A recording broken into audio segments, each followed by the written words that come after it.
Restaurants. Sure, weird, right? There are various aspects of a restaurant that, when looked under a broad scope, they seem weird. Like that they are used as a place of gathering for friends and family, or that we have to tip servers. Why?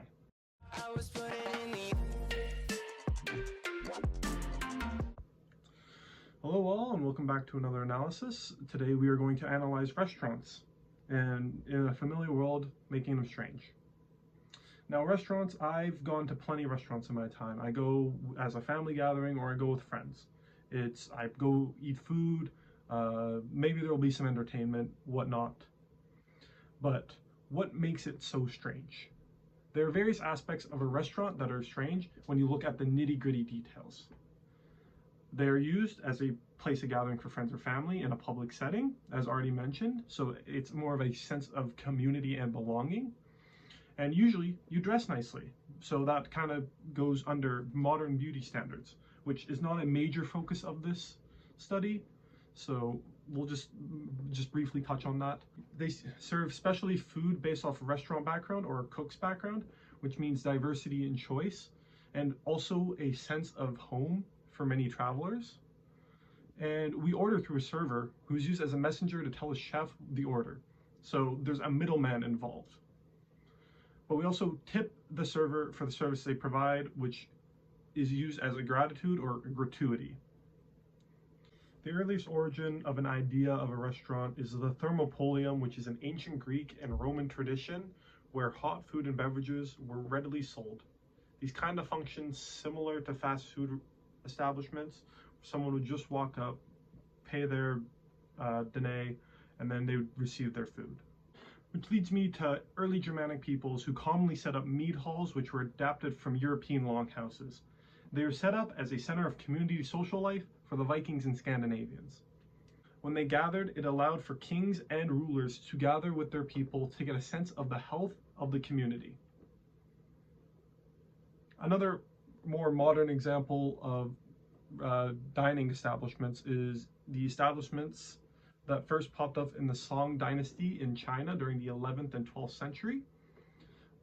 Food catering establishments were set up in major entertainment districts to tend to traveling merchants and would cater their food towards where the merchant had traveled from. So this is where I kind of get into the sense of home. Within China, there's also a direct correlation between the growth of restaurants and the growth of gambling, prostitution, and theatrical stage drama. This is mainly a result of the services making their establishments more of a commodity and an entertainment for their customers. In Europe, it was common to find taverns which served alcoholic beverages along as area-specific food, such as in England, where they served sausages and shepherd's pie, which was served in the Middle Ages and into the Renaissance era. Also, along with that, the modern idea of a waitstaff has origins in Europe in the 1620s. They brought food and beverages to customers and were supposed to be kind and courteous. They also provided other services at the restaurant's discretion, rather that be dishwashing, clearing tables, etc. It was commonly women who served up until modern times when more men have joined, but is still mainly a female-dominated position. And from personal experience, I work as a waitstaff, and there are very little to no men in that industry. It is mainly women, which that kind of shows how our society thinks that women are more presentable for taking orders. Also in the 17th century, it was commonly courteous to leave a veil for servers as gratitude. These veils would later become known in modern days what tips are. But why do we tip? As mentioned prior, tips are a way of showing gratitude for the service given. It was brought over to the Americas from Europe in the 19th century by Americans who visited Europe and brought home a similar practice. Initially, tipping was seen as a gratitude, but nowadays is an expectation. This is because the use of tipping was a way employers could circumvent giving servers a fair wage.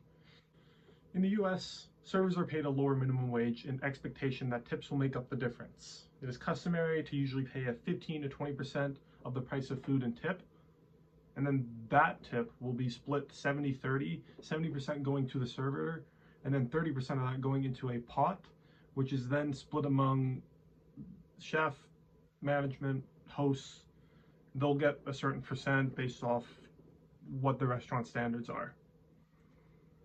In Canada, the wage of servers is the same as the provincial minimum wage, except in Quebec, which is built in their own culture of being more